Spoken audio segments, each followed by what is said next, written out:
Bismillahirrahmanirrahim. Assalamualaikum warahmatullahi wabarakatuh. Salam, salam Om Swastiastu, Namo Buddhaya, salam kebajikan, Rahayu. Saya Iqbal Mirandani, mahasiswa Pasca Sarjana Universitas Terbuka. Pada kesempatan kali ini akan menganalisis sebuah artikel dan juga refleksi pengalaman mengajar di SD Sekolah Cibubur di Indonesia. Adapun judul artikelnya yaitu Perempuan dan Pendidikan Islam dalam Perspektif Kontemporer. Tujuan dari penelitian di artikel berikut adalah mengkaji peran perempuan dalam pendidikan Islam dari perspektif sejarah dan kontemporer, mengidentifikasi hambatan sosial, budaya, dan struktural terhadap akses pendidikan perempuan, merumuskan strategi penguatan pendidikan Islam yang responsif gender.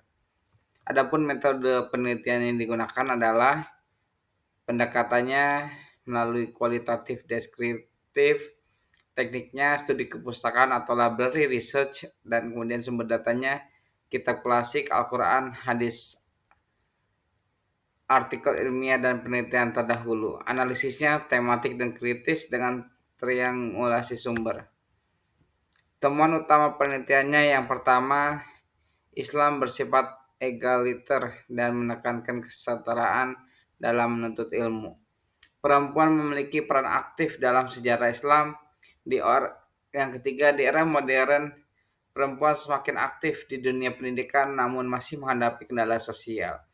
Yang keempat, strategi penguatan integrasi gender ke kurikulum, peningkatan ulama perempuan, dan pemanfaatan teknologi digital. Adapun analisis konseptualnya, Islam tidak membatasi peran perempuan, namun praktik sosial seringkali masih bias. Ada kesenjangan antara nilai ideal Islam dan realitas sosial. Pendidikan Islam kontemporer perlu direvitalisasi agar adil, kontekstual, dan berbasis teknologi. Kelebihan dan kelemahan penelitian pada artikel tersebut adalah: pertama, dari segi kelebihan, sintesis sejarah dan kondisi modern, berbasis teks keagamaan dan kajian empiris, memberikan strategi aplikatif. Kelemahannya adalah bersifat konseptual, fokus pada pendidikan Islam formal. Kemudian relevansinya dengan sekolah Cibubur Indonesia adalah: pertama, pembelajaran di sekolah menekankan kesetaraan dan partisipasi aktif. Namun masih ada kecenderungan anak laki-laki lebih dominan dalam sains. Artikel ini menginspirasi penerapan pembelajaran berbasis peran, setara gender, dan pemanfaatan digital. Implementasi praktis di sekolah. Pertama, integrasi nilai kesetaraan gender dalam pembelajaran. Pelatihan guru tentang pedagogi inklusif, penggunaan media digital yang menampilkan figur perempuan inspiratif, proyek kolaboratif, dan partisipasi seimbang. Berikutnya adalah refleksi untuk guru. Sebagai guru SD, saya belajar bahwa kesetaraan bukan hanya tentang memberi kesempatan, tetapi juga tentang menciptakan lingkungan yang mendukung keberanian belajar tanpa bias. Kesimpulannya adalah Islam mendukung kesetaraan akses pendidikan. Tantangan patriarki dan ketimpangan digital masih nyata. Teknologi dan kurikulum modern dapat mendorong transformasi digital inklusif di SD Sekolah Cibubur Indonesia. Adapun data pustakanya bisa dilihat secara seksama. Oke, lanjut.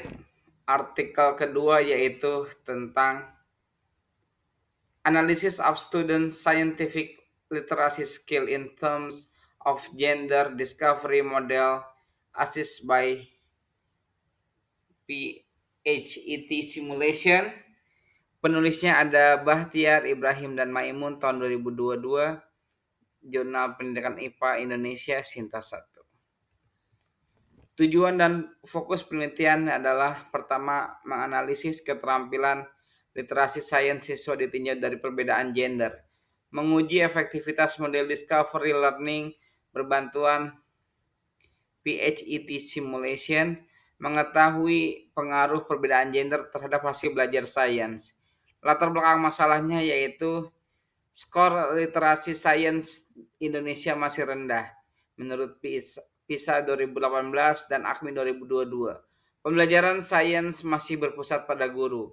Perbedaan gender sering diabaikan dalam praktik pembelajaran sains. Metode penelitiannya adalah desain eksperimen one group pretest post-test. Subjeknya siswa kelas 9 MTS Hidayatullah Mataram. Instrumennya tes literasi sains, observasi, dan wawancara. Analisis datanya yaitu perbandingan skor pretest dan post-test berdasarkan gender. Teman utamanya, literasi sains meningkat signifikan setelah penerapan discovery learning berbantuan PHET simulation. Rata-rata skor perempuan 80% dan laki-laki adalah 77,95%. Perempuan unggul dalam menjelaskan fenomena dan interpretasi data. Laki-laki unggul dalam evaluasi dan perancangan eksperimen. Implikasi penelitian. Pembelajaran interaktif digital mendukung kesetaraan gender dalam sains. Guru perlu memastikan peranan aktif secara setara antara siswa laki-laki dan perempuan. Media digital membantu meningkatkan motivasi dan pemahaman konsep sains. Keterkaitan modul MPDR 5302 adalah pemimpin pembelajaran perlu mendorong inovasi digital di sekolah. Transformasi digital menjadi bagian dari kepemimpinan instruksional, kepemimpinan berbasis data, evaluasi hasil belajar untuk kebijakan yang adil secara gender. Manajemen dan kepemimpinan inklusif. Kepala sekolah berperan menciptakan budaya sekolah inklusif dan sensitif gender. Mengembangkan pelatihan guru untuk menggunakan teknologi seperti BHET, mengintegrasikan pembelajaran berbasis proyek yang kolaboratif. Transformasi digital dan literasi abad ke-21, modul MPDR 5302 menekankan pentingnya integrasi teknologi untuk efektivitas dan efisiensi.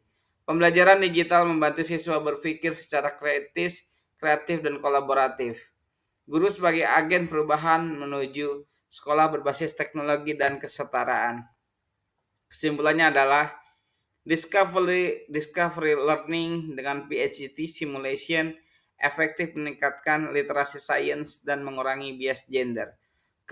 Kepemimpinan pendidikan dasar harus berorientasi pada transformasi digital dan kesetaraan. Kolaborasi guru dan kepala sekolah penting untuk menciptakan pembelajaran yang adil dan inovatif. Ini daftar pustakanya. Terima kasih semuanya atas perhatian dan mudah-mudahan kita semua bisa bertemu lagi di event berikutnya. Assalamualaikum warahmatullahi wabarakatuh.